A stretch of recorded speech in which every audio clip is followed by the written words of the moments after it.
At this point, I'm just going to really enjoy it because I don't know how long it's going to last, but it has really been the mentor that I never had. I never had 20 years on Wall Street and worked in, but at some of the big Wall Street facilities there to build all that out. Now this knowledge is available to us if we ask it the right way. Still needs to be validated. Yes, it can be wrong. But if I'm 90% of the way there faster before I can drink a cup of coffee, that is profoundly impactful for me. And it is the tool that I would not be able to live without. Yeah. It's getting to the point where it would be almost my cell phone versus AI. Yeah. That is interesting because you didn't come up through the traditional investment banking and now you have access to so many of those insights, or you could just tap into that knowledge base. Yeah, it's kind of interesting. It's easier as a former entrepreneur to do investment banking using these kinds of tools to be nimble and more beneficial than if I had come from Wall Street and was trying to use AI to be an entrepreneur. Thousands of deals launch every year. But most never close. Ones that do have something to teach us. I'm Amy Pisano. I'm Abby Roberts. On Closers, we sit down with the boutique bankers and deal makers who consistently get transactions across the finish line. We unpack who they are, how they do it, and what others miss. Because closing deals isn't about luck. It's a craft. Welcome to Closers.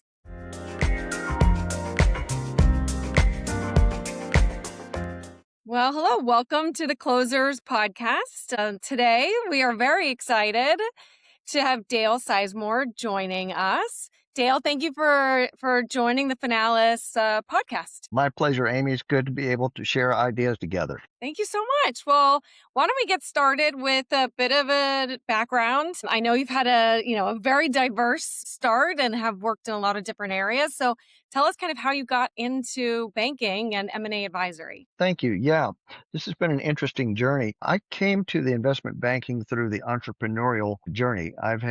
I would be considered a serial entrepreneur. I had two companies that I started and ran, and each of them lasted over 5 years. And through that conversation, a lot of the topics that come up between entrepreneurs is funding and how that all works. And then had the opportunity of moving beyond that into actually being on the funding side of it. So I went and got FINRA up and decided to get into my Series 82 license, which I very specifically chose private placements. That's where my skills are. That's where the focus is, and it keeps me from being tempted to go into, M&A and retail and IPOs and things like that. I wanted to be a single banker, very boutique type of concierge level of handholding. This allows me to be able to do that. And I've been very pleased with the experiences I've had both with Finalis and in the banking industry. Great. I know that's something that as we spoke about last week that you said, this idea of what you could and should do. And it does sound like focus has been an essential part of your career. I'm reminded of it every day. To reference what you were referring to there, I use the lens of can you, should you, for most of my life decisions, whether that's a banking opportunity or you want to go on vacation or where do you want to go to eat or whatever. The can you, should you is a very good filter for most people and most things in life. It allows you to think through them and it removes the critical from the non-critical things in the world. I love it. Another thing you talked about is that you consider yourself relentlessly resourceful. And so, I think that with the focus and, how did that lead you to build your own practice? And, what was the motivation? A lot of that came from the entrepreneurial experience. When you're starting a company on your own and it's a small business, you end up having to do a lot of things with limited or no resources, and you end up being very resourceful about what are the things that are available, what's a priority, and those kinds of things. So that led to the necessity to be focused on what I work on. So that's carried over and it works well for me in the investment banking because as we all know, there's so many variables, so many topics, so many different kinds of projects to learn. An opportunity comes by, you have to learn about it. You have to learn about the business opportunity, the industry, the competition, who might the funders be and all their perspectives. And all that comes pretty quickly as a quick study. That comes from the entrepreneurial background of 12 plus years that I had. Yeah. Do you remember your first transaction? Yes, I do. Any of those transactions, the sale, whether it's the first or the last one, the common denominator to me is that you have solved the problem for the people that have trusted themselves to you. And that actually is more meaningful because I haven't had to go look for a deal in the last 3.5 years. People that I've been working with and clients, they may change and go somewhere else, and they come and they refer me to somebody else and somebody else. And that's very heartwarming to me, is people are trusting their lives, their family, their business with an important decision. That kind of describes the resourcefulness of it Yeah. and the impact on the first deal. Yeah. As someone who's spent my career in sales, I'd love to. What is your perspective of keeping that network warm? And as you said, you haven't had to go look for any deals. What's the Yeah, magic? oh, well, the magic is being respectful of other people. Don't lead with your hand out. Lead with your heart out. If you can start with, "How can I help you?" It may not be perfect, but I may know somebody who can. And it's rare that just flat say no to an opportunity or somebody. It's typically that's not something where I can add the best value. Let me find out who I can refer you to that's a better equipped to be able to do it. People do that for me all the time. Why not extend the same capability for others? I love that. I love it. Another thing that you talked about that really piqued my interest was how many things need to align for a deal to close. Now, this kind of sounds similar to what I used to tell people. It's like time kills all deals, but you have a bit more of a formula and specifics. Yeah, I just jotted these down, wondering kind of why is this stuff taking so long? Why is it so hard? Came up with 9 of them, and today there was another one that was added to it. So let me quickly go through those kinds of things that have to align, and there's probably more, and each one of these have their own rabbit hole to go down. But to prevent us from being depressed, let me just hit the highlights of it. The timing of the investor, whether it's debt or equity, there's a lot of good things that they will do eventually. We had some that don't want to talk and then pop up like a whack-a-mole, and now they're ready to go talk. So the timing of the investor, is this the right sector for those investors? Is it something that they do at all? The size of the funding amount. I've had investors say, "Don't bring me anything less than 150 million." I've got one that's really good. If it's 100, no, no, no, go away. You just have to align it with their expectations, the stage of the company. Some people are very receptive to early stage and others are not. We've seen the advent of AI and data centers and those kinds of shiny pennies that come along. That has changed the priority of some of the traditional funders that say, "Oh, you have to be this far along." Now it's a bit of a fear of missing out. Now they're willing to look at projects and stages that are much earlier than they used to. Is this debt? Is it equity? Is it both? Would they be willing to do something? I got a very nice surprise today that this funder said that they would do a contribution to the project in a way that was going to completely eliminate one of the big barriers that we'd run across in the past. So, I don't, if I could guess right, I'd just go to the lottery ticket and go get one. Is it a geography? I mean, people say they're global, but are they really? People say, "Yeah, we invest all around the world." When I went to Saudi Arabia, they said they're global, but in practicality, they like to focus on the MENA region. And, that's okay, but that's not global. So understanding their real priorities, if they're going to invest in the Caribbean, is that currency risk? Costa Rica, you don't really have fee simple property rights, but in Belize you do. Okay, now those kinds of things. Sometimes the investors want to know, well, actually, the people seeking funding better know, has the investor already invested in that same sector, and are they just basically sucking your brain to be able to get information for their existing portfolio company? So you got to know all that stuff and make that. Is the investor going to syndicate? Well, that gets back to how much do they have allocated? People say, "Here's $100 million fund. Look at all the money we have to invest." No, they don't. They typically would invest half of that and rest over for dry powder to follow on. Well, they're not going to put 50 million into one company. So all of a sudden, this $100 million fund for investment is 5 million for practical purposes. So those kind of things have to be considered. And then today, there's additional criteria that the funder has, like, for example, on data centers. You can say, "Hey, we have a wonderful idea for data center funding," and so forth. They say, "Great. Do you have power? Do you have the land under contract? Do you have permits?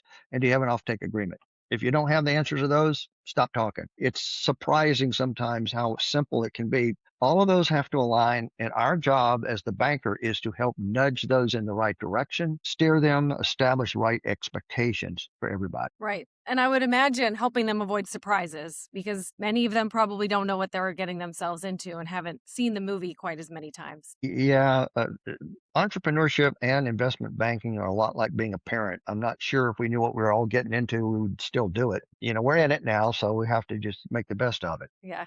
So those are some tough odds. So what are kind of the things that you like that keeps you going, and how do you push through when it looks like a deal is going to stall, or kind of how do you keep things moving? Well, I try to be pretty optimistic because when you start thinking about it from a business perspective, there's a lot of people that have to do something.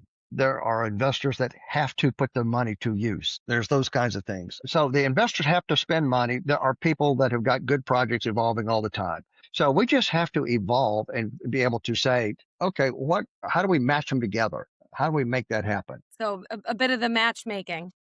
Yeah, I mean, it's going to happen. There's people out there doing it every day. So it's just a matter of, the next one comes along. Like today, I ended up getting some wonderful news, but you'd asked me yesterday and I had a different choice of beverages. Well, I'm glad we caught you today. Yeah, exactly. So what are some of the things that you think separates the advisors who are constantly closing deals and those that are kind of, hopelessly optimistic and chasing? I believe there's a couple of factors. Luck is always part of it, but that's not to say it's the only part of it. It is a missing an ingredient in the recipe. The people that do well in any business, whether it's sales or investment banking, it is how well do you know the industry? How well can you assimilate a lot of information quickly and be able to apply it both sides so that you're looking at it from an investor's perspective and you're looking from the people who are seeking funding, the sponsor's perspective, looking at the environment, what's not there, curiosity that goes a long way to look at everything, look over the horizon, what happens 2 or 3 steps down the road, prepare for it and say, okay, if they don't come through, now what's plan B or C or whatever level you're on? Those are the kind of things. It's that polite perseverance and a willingness to help people. Even if it doesn't work out, they will remember it. And if you're trying to help them in some capacity, if it doesn't work out this time, maybe next time it will. Yeah. Yeah. I think the curiosity, critical thinking of what path and how could this play out is such a huge asset to be the partner for your customers. Yeah, trust is the currency of our business. It absolutely is. And if you're trustworthy and you make people believe that you care about trying to work with them, that goes a long way because there's a lot of people that just want their hand out. They want a quick buck and move on.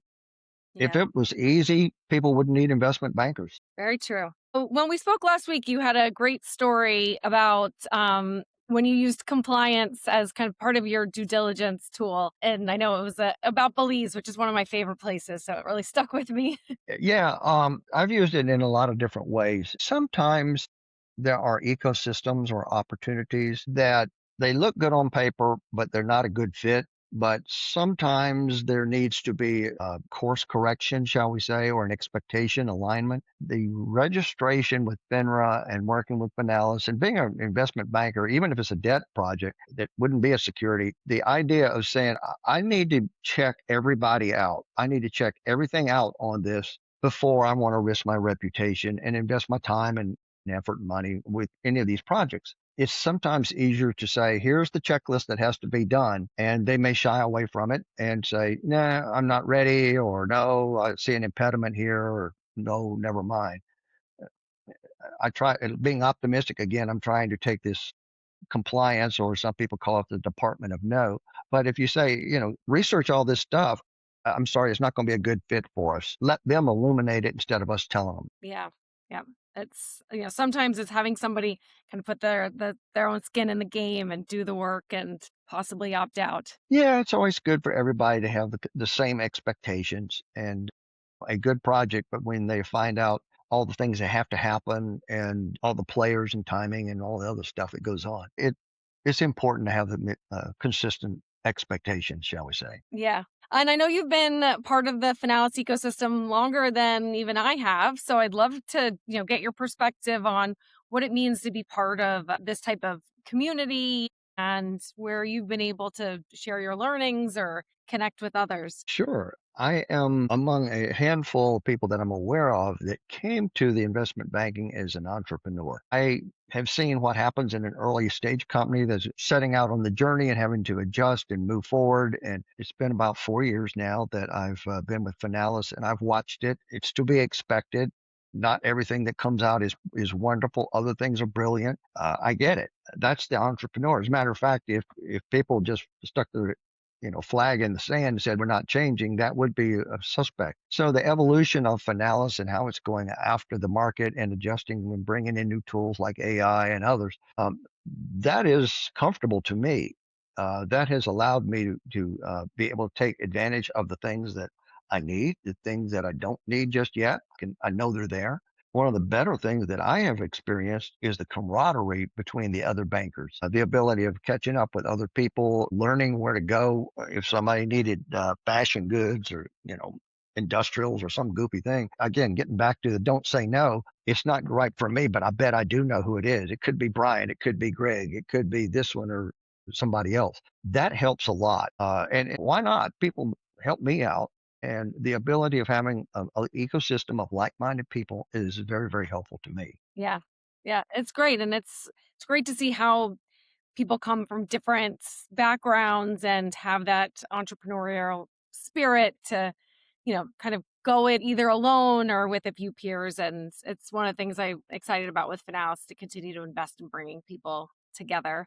It can be lonely. So many people are working from home. It absolutely is lonely. To have people who get it is sometimes very sympathetic and motivational. And like you say earlier, how do you get through it? Well, part of it is by talking to somebody else and said, yeah, I just encountered the same thing. You're not nuts for that reason. You're right to feel that way. Have you considered this? And no, I haven't. That's a good perspective. And now you have an opportunity to go chase that new perspective. Yeah. Yeah. Well, I'd love to talk a little bit about the market. So in this current environment, what trends or challenges, what are you seeing shift these days? Anything data center, AI related, people are just scrambling to go after those kind of things, even really, really good deal opportunities that were in other sectors. The investment community not only has money to spend and is in big chunks, there's fewer opportunities to spend their money. They're not going to they'd rather spend 100 million instead of, 10 tens, so to speak. So they have a limited amount of time and effort. They're hyper focused on those kinds of things. I see less emphasis on the ESG kind of attributes that were not so long ago a key importance. Some of the industries like the oil, gas, and energy kind of things in all capacities are getting a lot of priority right now. Hospitality, I'm beginning to see some softening of that marketplace. And a lot of it is because as investors are starting to tell me, we're concerned about the impact of tourism and the global economics and politics and all that. And the rest of the world is mad, or the dollar or tariffs or whatever the reasons are that may cause tourism to be affected. We're building a hotel. Well, I don't know if that really makes sense right now. So I'm seeing that. Commercial real estate, I'm really glad I'm not a commercial real estate broker right now, with the not only the advent of the tools like we're on right now, the work from home capability. And now let's just make it a little bit more exciting for them. Let's bring AI in there and get rid of 5,000 people so we don't need them in the office at all now. Commercial real estate, I have a lot of sympathy for them right now. Yes, it's tough. Being in New York, just how quickly it's changed, and the impact that it's having on the worker as well. I think you come up in the entrepreneurial side, but if you think about so many of the junior bankers and how they learned, it's going to just have a huge shift in how people evolve their career. Yeah, absolutely. A good rule of thumb. I still mentor some early stage entrepreneurs, and they say, what should I do to plan to be an early stage company? I suggest marry money. That goes a long way. Yes, yeah, it is. It is. It's tough out there. So yes, we talked a little bit about AI, but how are you using AI and how has it impacted kind of your day-to-day operations, or what are you most excited about? AI is a very fast moving resource that's available out there. And as at this stage of my life, or as we say, we're approaching death's door, I try to just focus on those things that I can use the most. So I use Perplexity. I like the interface. All of them are good. They have their own skill sets like that. But I use it a lot for quickly researching. I use it for crafting basic information. I'll take the anonymous, I take the client's name out. So it's anonymous, just a description, and Mhm. then get the teaser, get the emails, get those kind of things aligned. And then I can go ahead and put in my validation, my own personality. So it's not in the wild, but I'm able to quickly do that. I'm able to identify which funders might be great for this particular opportunity. So we have opportunity over here and we got funder over here. Hey, merge those two together in the teaser and or document that we're going to send to them. That's extremely valuable for me to do more with less, and it does better than I do. At this point, I'm just going to really enjoy it because I don't know how long it's going to last, but it has really been the mentor that I never had. I never had 20 years on Wall Street and worked in, at some of the big Wall Street facilities there to build all that out. Now this knowledge is available to us if we ask it the right way. Still needs to be validated. Yes, it can be wrong. But if I'm 90% of the way there faster before I can drink a cup of coffee, that is profoundly impactful for me. And it is the tool that I would not be able to live without. Yeah. It's getting to the point where it would be almost my cell phone versus AI. Yeah. That is interesting because you didn't come up through the traditional investment banking and now you have access to so many of those insights, or you could just, just tap into that knowledge base. Yeah, it's kind of interesting. It's easier as a former entrepreneur to do investment banking using these kinds of tools to be nimble and more beneficial than if I had come from Wall Street and was trying to use AI to be an entrepreneur. For sure. Like some of the articles Fed and others have put out about should you become independent? Well, you are going to be an entrepreneur if you go off and be independent. So there's a lot more that people don't always realize. Yeah. It's a huge, I mean, it's just a huge unlock for independence and scaling your own capacity as long as you use it well and, don't let it Yeah, think. You. yeah, go off and continue generating, generative AI and do all the things that you need to be done there. I'm very happy about it. I hope it helps out with medicine and law and all those kinds of things in society. But I just have to grab my little slice of the fire hose and use it to the area that I can focus upon. Yeah, It makes me better, helps me be more helpful to other people, and hopefully be more productive. It already has to me. definitely. Okay, so if you just like quick questions at the end, what maybe you just touched on this, one tool or system you can't live without, AI.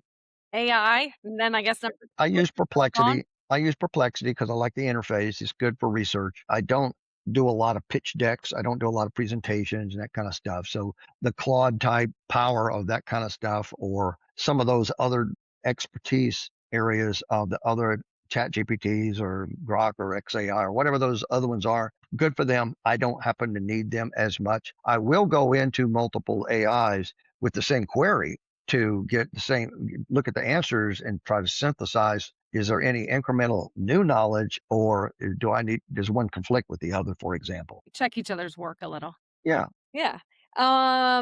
A book you'd recommend to other advisors? It could be a book or a podcast, something that you would like to pass on. sure. I like Never Split the Difference by Chris Voss. He was an FBI Yes. interrogator.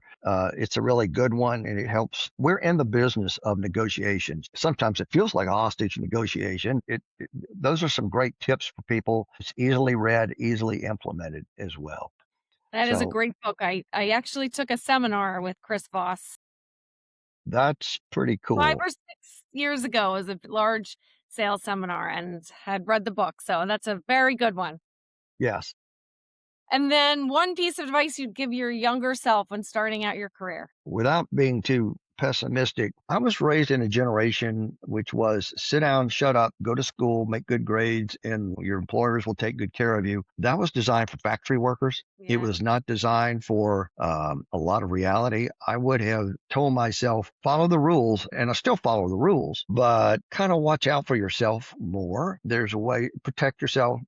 People, as well-meaning as they may be, don't always trust them. There's things that come up that will change. Things always take longer and are more complicated than you always expected. Most everything has got some difficulty with it. And add value where you can, add trust where you can. Believe in people, believe in there's a lot of optimism that's out there. Don't listen to the negative. and focus on trying to make a contribution to people's lives. And when you die, be missed. Yes. That's lovely. I love it. Yeah, I think advocate for yourself is, and it's one of those that it usually takes getting burned a little, but it is something I always try to tell people coming up in their career. It's like, you got to watch out for yourself, know your worth, work hard. Yeah, and just a delicate balance to look out for yourself without being selfish. Yes. It's kind of protect yourself more than look out for yourself. And I think there's a nuance there that's very important. Trust but verify Yeah. kind of a mentality. Yeah. Maybe advocate. Yeah, advocate's a very good description of it. Thank you. Well, good. Well, this has been so fun and really appreciate you taking the time and that we've had the chance to speak a few times on leading up to this. I've enjoyed it. And we thank you also for being a Finalis customer. And I hope that this is the end of your lovely day that started out with a baby deer.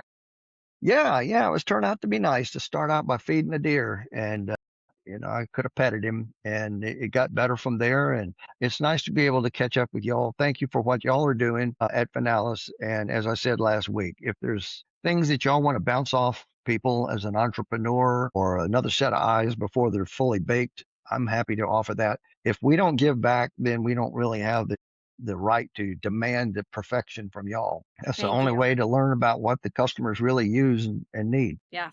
We'll definitely take that to heart. Well, thank you so much, Dale. And hopefully we'll do this again sometime. It's my pleasure. Thanks again. Thank you.